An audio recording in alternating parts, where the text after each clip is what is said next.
Today we're going to be looking at Nikki and Sam from the new short film Heartshot. This is your first and final warning, there are spoilers ahead. This is now one of my favorite new short films. It is incredible and I highly recommend you check it out on Netflix. But let's get into this video.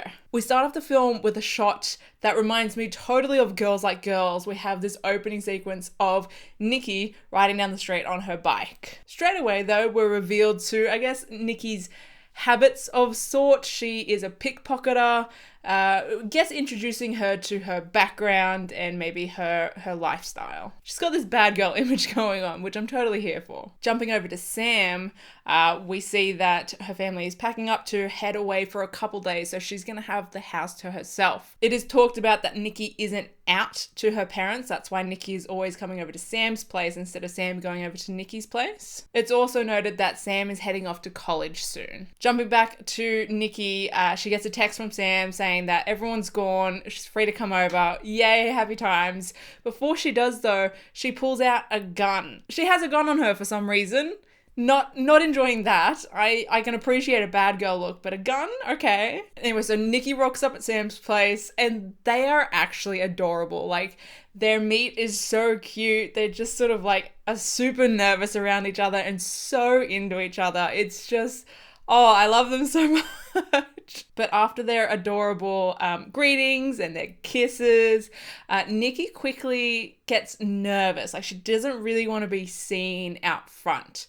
Sam reassures her that they're not doing anything wrong, but they still head inside. We have a sort of cute montage of them hanging out, them jumping on a trampoline and just like chatting, lying on the grass and just talking to each other and talking about, like, I guess what life would have been like if they hadn't met. Definitely way more boring than it is now. Nikki starts cooking Sam dinner and we get a little bit of a look into Nikki's life. Now, obviously, up until this point, she's been very reserved and we've seen some sort of signs that she's had a bit of a rough life. Obviously, she's a pickpocketer. She is holding a gun, which is not a great sign. And Nikki does say that she hasn't told her sisters about Sam yet. As Nikki's cleaning up from dinner, she heads outside to put everything in the trash and she sees this stranger driving by in a car, which she's like super sus about. And again, is like showing off her potentially like a rough childhood. She doesn't really trust people that easily. So as they're laying in bed together that night, that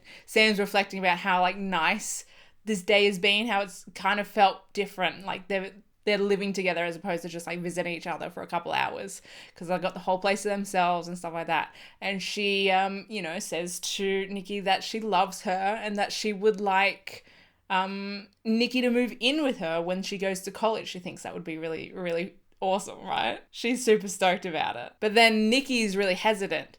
She's like, well, how about we give it a couple months just in case you change your mind, and that's totally okay if you do. Which kind of broke my heart a little, right? Like, Nikki is so hesitant, like, and that makes me sad. Like, so closed off. Like, obviously something's happened, right? She doesn't feel loved, and so she is hesitant when she hears that. Obviously not from Sam. She obviously feels love from Sam, but in her past. She also does open up a bit about her childhood to Sam, saying that she is afraid that Sam isn't gonna love her when she finds out who she really is. Telling a story of like when she was a child, her and her siblings used to play these games, these competitions a lot, and one time to win, she threw a rock at her sister. This was actually applauded by Nikki's mom instead of her being scolded for, which I was like, wow, that's a bit messed up. It's definitely not what you would expect a mother to do, applaud their child for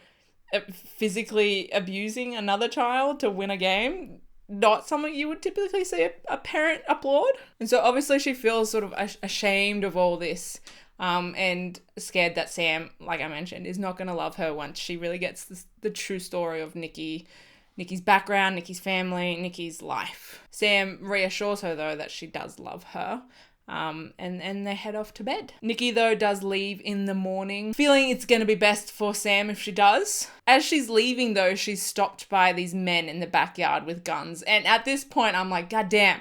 She's done something. She's been caught for stealing, right? She's she's a pickpocketer. She's probably got some coppers. That's why she's sus about people. She's got some coppers after her for stealing or whatever. And I'm like, God damn it, they're going to find the gun on her and this is going to end so badly. I was so mad at this point. I was like, this is going to end so badly. And this is also the point where this short film became one of my favorite short films. Because instead of her going terribly for Nikki, she pretends to be like all vulnerable and upset and scared. And then she whips out the gun and goes full assassin mode on these dudes and like kills 4 of them. I was like, what? I did not see that one coming. Like, it wasn't even like a lucky shot. Like, she was full on professional with that gun and just full on took those dudes out, which was great. Like, I was in full on shock when I saw this. She then looks up to the window. She sees Sam looking at her, stunned. I was like literally Sam at this point. But then Sam gets grabbed from behind by someone and Nikki runs into the house to try and save her. She runs up to Sam's room and Sam is being held by this woman who we find out is Nikki's sister.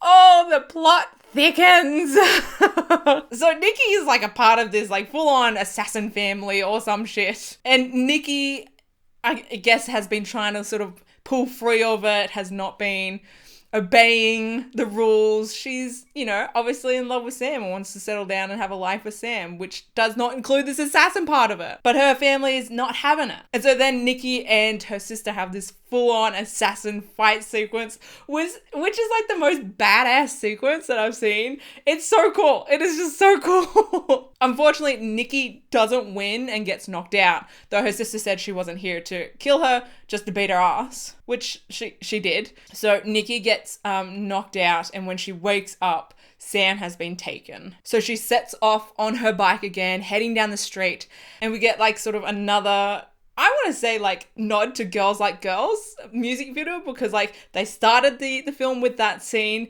they're ending it similarly with her on that bike riding down the street, and she's off to go rescue Sam. And that's where we end the film. And I was like, what did I just watch? Honestly, the first half of the film, I was like, okay, this is cute. It's just sort of, you know, another cute short film. Nothing dramatic or, you know, it didn't really stand out too much. Obviously, the girls had chemistry. They were really cute. I was like, okay, this is just going to be a cute little film and I'll watch it. It'll be cute and that'll probably be it, right?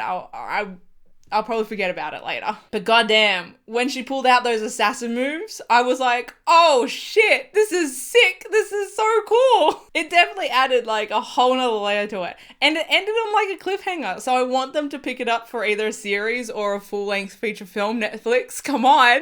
Like, this is the shit that I would get on board with. This is so cool. I love this film. So yeah, I would highly recommend checking it out on Netflix. Go do yourself a favor and watch it. It's just badass. And it's got great chemistry between the two leads. It's just, yeah, like I said, it's probably one of my favorite short films now. So that was Heartshot on Netflix. If you liked this video, check this video out. I go through all the upcoming TV shows and movies that feature queer women in them coming out in March 2022. So yeah, go check out that video if you haven't yet. That's it from me. I will see you all in my next video. Okay, bye.